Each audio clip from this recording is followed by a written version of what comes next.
En esta oportunidad vamos a hacer un repaso del tema que hemos venido trabajando, como es el Tahuantinsuyo. Bien, decíamos que el Tahuantinsuyo es el periodo de mayor influencia cultural y expansión territorial, ya que es la fase final de todo el periodo autónomo, es decir, de nuestra cultura con desarrollo propio. Comprende desde los 1400 hasta 1532. ¿Por qué decimos 1400? Porque más o menos por esos años inicia su fase de mayor influencia y de mayor desarrollo cultural, el cual se vio truncado justamente con la llegada de los españoles, lo que fue en 1532. Comprende o corresponde a lo que le llamamos el tercer horizonte o también horizonte tardío, según don John Rowe, o tercera síntesis cultural andina por don Luis Guillermo Lumbreras. Se ubicó en la parte central y occidental de América del Sur, principalmente en lo que es en nuestro país, en el departamento del Cusco, ¿no? Es decir, la Sierra Sur. Su capital es el Cusco, bueno, que en quechua su nombre es Cosco, que significa ombligo del mundo, según don Huamampoma de Ayala, el máximo representante de la crónica india, que inicialmente este valle se llamaba Camama, formado justamente por tres ríos, Guatanay, Tulumayo y Vilcanota. Este valle de Camama estaba gobernado por dos príncipes, en todo caso, ¿no?, de los ayarmacas, como era don Tocay Cápac y don Pinagua Cápac. Tras la llegada de los primeros incas, quienes encontraron justamente a Guayas, a Guariray, Santa Sayax, logran derrotarlo, principalmente a los ayarmacas, que van a ser sus enemigos próximos en la batalla de Huamancancha, y recién ahí se establecen los incas y bueno, ya inician toda la historia que conocemos como el Tahuantinsuyo en todo caso. Su origen se remonta principalmente con relatos orales, como son mitos y leyendas. Tenemos la leyenda de Manco Cápac y Mama Ocllo, que el autor es el Inca Garcilaso de la Vega. En su obra Comentarios Reales, el lugar de origen es el lago Titicaca, mientras que el mito de los hermanos Sayar, el autor es Juan de Betanzos, en su obra Suma y Narración de los Incas, y su pacarina, el lugar de origen, es el Cerro Tamputoco, de una de las ventanas, conocida como la ventana o la posada de la producción. Fueron 4 hermanos que representaban a cada una de tribus correspondientes. Ayarmanco y Mama Ocllo, la tribu de los Mascas; Ayarcachi y Mamacora, tribu de los Maras; Ayarauqui y Mamahuaco, tribu de los Chilques; y Ayaruchu con Mamarragua, tribu de los Tampos. Finalmente, solo Ayarmanco con las 4 mujeres es que llegan, bueno, cerca al Valle de Camama y se establecen, ¿no? El Tahuantinsuyo pasó por distintos periodos, lo que se denomina el proceso histórico. El primero es el periodo curacal, o también llamado tribal, o local, o legendario, que está relacionado con los momentos o con el momento de fundación justamente del incanato. Comprende de los 1200 a 1250 los 2 primeros gobernantes, Manco Cápac y Sinchirroca. Hablamos solo de los dominios del Valle de Camama. Luego tenemos la Confederación Regional o Confederación Cusqueña, que comprende de 1250 hasta 1438. Ayoque Yupanqui hasta Huiracocha, ¿no?, los gobernantes en todo caso. Hablamos de que abarcaron toda la región del Cusco. Luego sucede la batalla de Huamancancha en 1438. El gobernante era Huiracocha, pero él abandona el Cusco y un joven inca llamado Cusi-Yupanqui derrota a los chancas justamente en la batalla de Yaguarpampa en el año que te he mencionado, en 1438, y cuando él toma el poder, recibe el nombre de Pachacútec, y con él inicia la fase imperial, o también llamada la fase de expansión, en donde se logra la máxima extensión territorial con tan solo 3 gobernantes: Pachacútec, Tupac Yupanqui y Huayna Cápac. Hablamos desde 1438 hasta 1522. En esa imagen podemos observar los espacios geográficos que llegaron a abarcar en todo caso, ¿no? Luego, de 1522 hasta 1532, el periodo de crisis o decadencia política que comprende a Huáscar y Atahualpa. Aunque, como te mencionaba, ninguno de los dos fue el heredero de Huayna Cápac, sino Ninancuyochi, pero él murió justamente y inicia ese conflicto por la Mascaypacha, ¿no?, la pugna por el poder entre Huáscar y Atahualpa.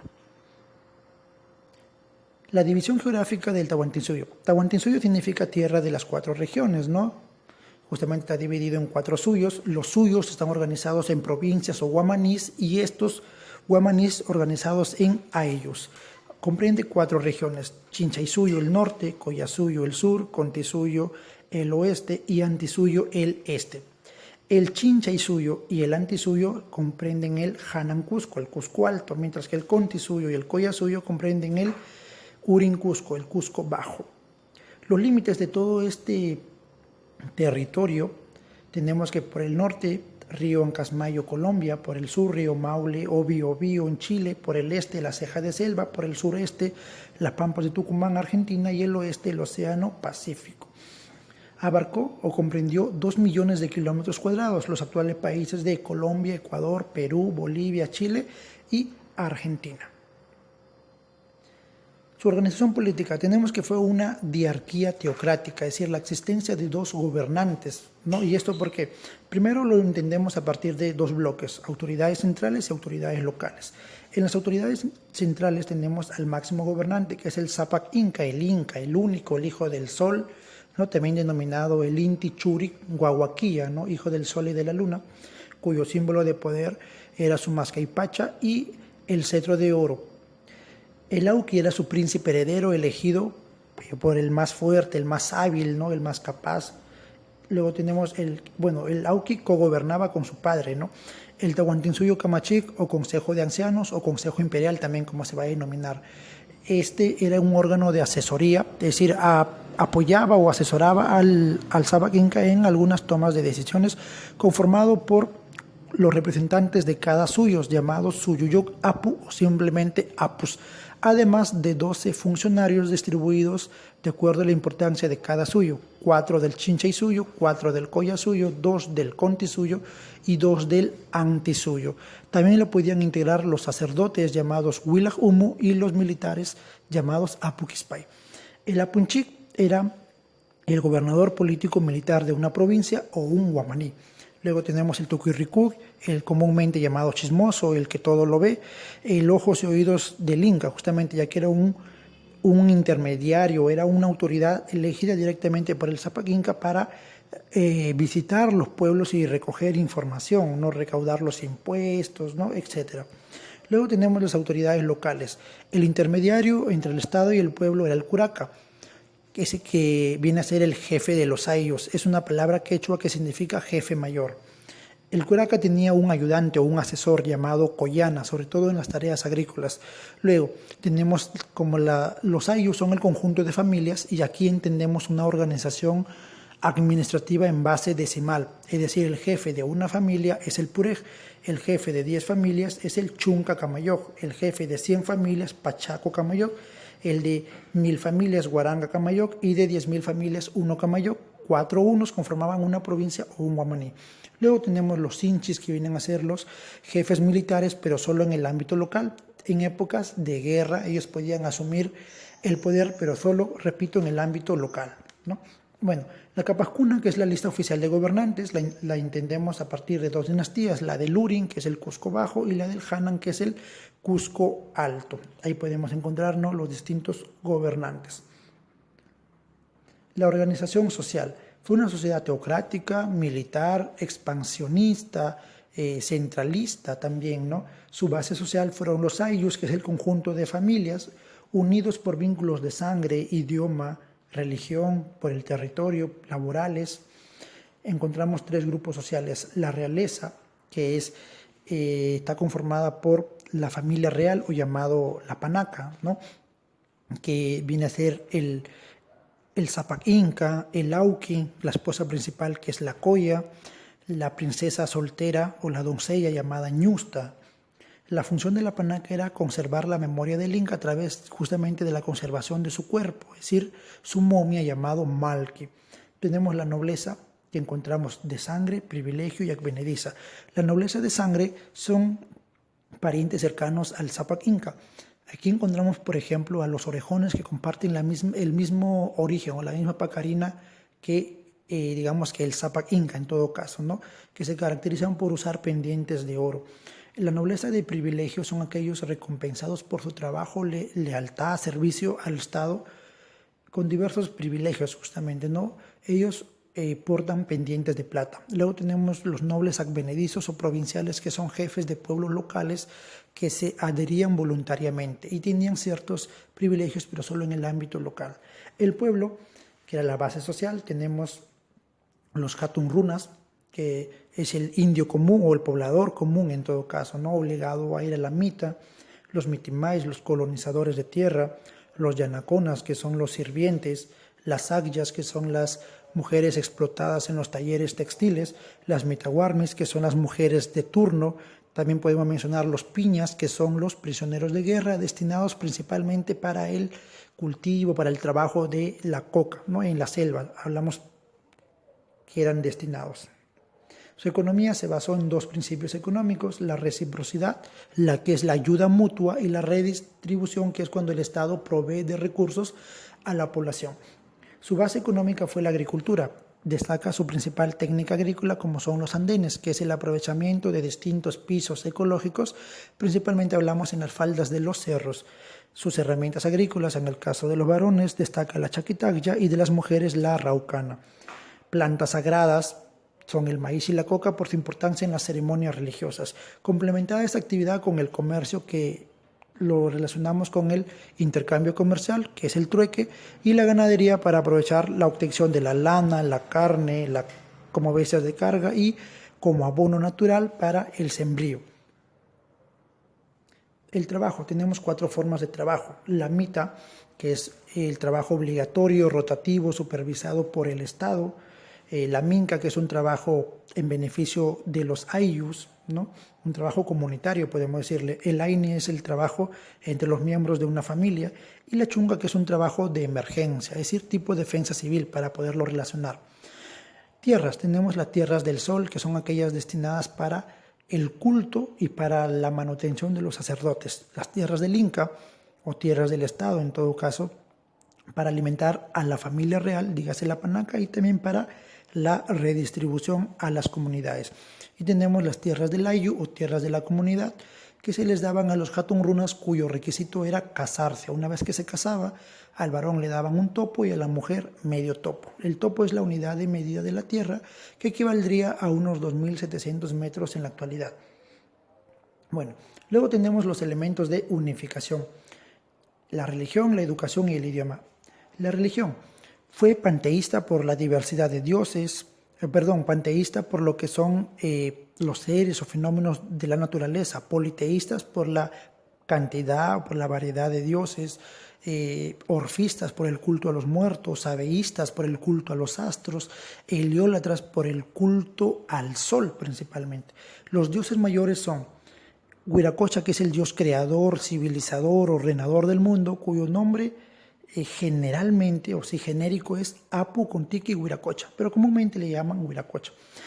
Va a ser un dios que explique el origen de los incas, pero que solo va a ser, podemos entenderlo así, conocido y rendido culto por la panaca o por los zapac incas en todo caso, ¿no? El Inti, que se convierte en el dios oficial del Estado, justamente impuesto por Pachacútec para justificar su expansión. El Inti, que viene a ser el sol, y tanta era la importancia del sol como dios oficial que se construyó un templo para su culto llamado Inti Cancha, que tras la batalla con los chancas, Pachacútec remodeló el Inti Cancha y le puso por nombre Coricancha. Luego tenemos el Inti Raymi, que es la fiesta del sol, cada 24 de junio, ¿no? Un reloj solar también, como es el Intihuatana. Y también hablamos de que la elaboración de un calendario, ¿no? En base a los movimientos del sol y de la luna. Luego tenemos la educación, una educación clasista, ¿no? Tenemos formal e informal. La educación formal se da para la nobleza, para los hijos de los nobles en todo caso.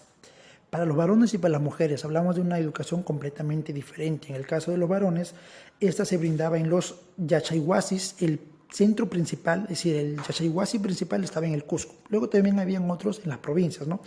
Que eran las casas del saber, dirigidas por los amautas, que vienen a ser los profesores; los arabicus, que son los poetas o cantores populares. También podemos mencionar los quipucamayo, que son los intérpretes de los quipos, ¿no? Se les enseñaba la religión, el idioma, se les enseñaba su historia principalmente, ¿no? A interpretar los quipos. Duraba 4 años esta educación, el cual finalizaba con una ceremonia de graduación en donde ellos exponían y demostraban su paso a la adultez. Esta ceremonia se llamaba Huarachicuy. La finalidad de esta educación era formar una élite dominante. Luego tenemos en el caso de una educación formal para las mujeres, en los agyahuasis, llamados Casa de las Escogidas. Estas eran educadas en todo caso por las mamaconas, ¿no? Las mamaconas son las que se van a encargar de su educación. Y aquí mencionamos que las mujeres reclutadas por su belleza o por destrezas, habilidades, ¿no?, que eran desde muy niñas reclutadas, van a ser destinadas a distintos, podemos decirlo así, distintos rubros o distintos, son destinadas en distintas tareas, ¿no?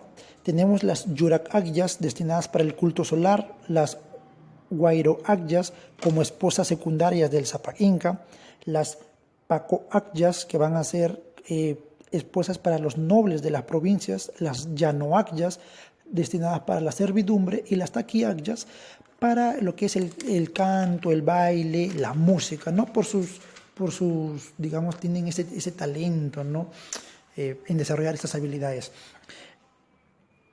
Y luego tenemos la informal, el pueblo, que en todo caso era impartida por los padres hacia sus hijos, basado en las experiencias, en las actividades cotidianas, ¿no?, tareas agrícolas, etc. Y para ello se impuso, en todo caso se planteó 3 principios morales: Amasú, Amayú y Amaqueya. No seas ladrón, no seas mentiroso, no seas ocioso para aprovechar la mano de obra en todo caso, ¿no? Y el otro elemento de unificación es el idioma, que fue el runasimi, boca de hombre, que significa, o comúnmente le decimos el quechua, ¿no? El runasimi. Muy bien. Luego tenemos aquí un punto aparte, lo que es la cosmovisión inca, es decir, cómo entendieron ellos el mundo. Bueno, al mundo ellos le llamaron Pacha, y tenemos que identificaron 3 mundos: Hanak Pacha, que es el mundo de arriba, el mundo celestial, el mundo de los dioses; el Kai Pacha, que es el mundo terrenal, el mundo de aquí, el mundo del hombre; y el Uku Pacha, que es el mundo de adentro, el mundo de abajo o el mundo de los muertos. Entonces, mira, son los mundos que ellos van a identificar. Luego tenemos los aportes culturales. La arquitectura se caracteriza principalmente por el empleo de las 3 S: sencillez, solidez y simetría. Esto hace referencia al trabajo sencillo en su arquitectura. Hablamos que fue lítica por el uso de la piedra, que tenía armonía con el ambiente en donde era construido y no además tenía acabados o definiciones, ¿no? Es decir, era una arquitectura simple. Encontramos arquitecturas de carácter civil, religiosa y militar. Por ejemplo, religiosa, el Inti Cancha, o llamado Coricancha, ¿no?, el Templo del Sol; Sacsayhuamán, también una fortaleza militar; Machu Picchu, llamado Cerro Viejo, que fue descubierto en 1911 por Hiram Bingham. Bueno, fue descubierto. La importancia de Hiram Bingham es que él lo da a conocer, porque en realidad, como 9 años antes, fue hallada, ¿no?, por don Antonio Lizárraga, un poblador justamente de esta zona. Y Machu Picchu es muy importante, ¿no?, en la actualidad, una de las 7 maravillas del mundo, reconocido como Patrimonio Cultural de la Humanidad por la UNESCO, ¿no? Bueno, tenemos que además construyeron unidades de almacenamiento como son las colcas y los tambos, ¿no? Las colcas, que vendrían a ser los almacenes del Estado, y los tambos, que son tipo que eran construidos al lado o a los costados de los caminos usados por los chasquis, podemos decirle, ¿no?, que eran los mensajeros del Estado, o también llamado el sistema de postillones impuesto por Pachacútec. Y bueno, acá la base de toda esta arquitectura eran las canchas, que eran construcciones rectangulares, y que a partir de ahí ya se empezaban todas las demás construcciones de templos, de palacios, ¿no?, de fortalezas, etcétera, como he tratado de representar en la imagen inferior del lado izquierdo. Muy bien, luego tenemos la cerámica. La cerámica fue polícroma y de carácter utilitario. Destaca principalmente el urpu, o también llamado aríbalo. Se le da la denominación de aríbalo por su parecido con las vasijas griegas llamados aríbalos. Conocimos que es de carácter utilitario principalmente porque se utiliza en ceremonias religiosas. El urpu, que es la primera imagen, es de forma globular, con decoración de algunos dibujos, con justamente una base, o con figuras geométricas de base cónica, ¿no? Base cónica. Y también destaca el quero, que es un vaso ceremonial, como está ahí representado al costado de la imagen. Luego tenemos los quipos. Los quipos es un sistema mnemótico y de contabilidad, ¿no? Permite llevar un conteo, ¿no?, de la población, de los productos, etc. compuesto por hilos y nudos. Lógicamente hablamos de que cada nudo, cada color, cada hilo representaba justamente ciertas cantidades. Algunos dicen que sería una forma de escritura, pero bueno. Luego tenemos la yupana, que es un instrumento matemático que permite realizar operaciones aritméticas sobre todo, llamado o conocido como el quipu de granos de maíz, ¿no? Eran hechos o de barro, ¿no? Principalmente, en la cual hacían sumas, restas, ¿no? Por eso decimos que eran para operaciones matemáticas, como está representado ahí en la imagen adjunta. Tenemos también la música. La música fue pentafónica, es decir, conocieron 5 notas musicales, pero no identificaron ni el mi ni el si. Hablamos del uso de instrumentos de viento y de percusión. En el caso de instrumentos de viento tenemos la flauta, la quena, la zampoña, el pututo, el pincuyo y la antara. Y en el caso de los instrumentos de percusión, el huáncar y la tinja. Las danzas fueron colectivas y representaban escenas agrícolas, guerreras, ganaderas, funerarias también, ¿no? Como se ha representado ahí en la figura adjunta, que se bailaban principalmente en ceremonias, ¿no? En actividades religiosas, ¿no? Para representar justamente las diversas escenas que te acabo de mencionar. Tenemos también la pintura.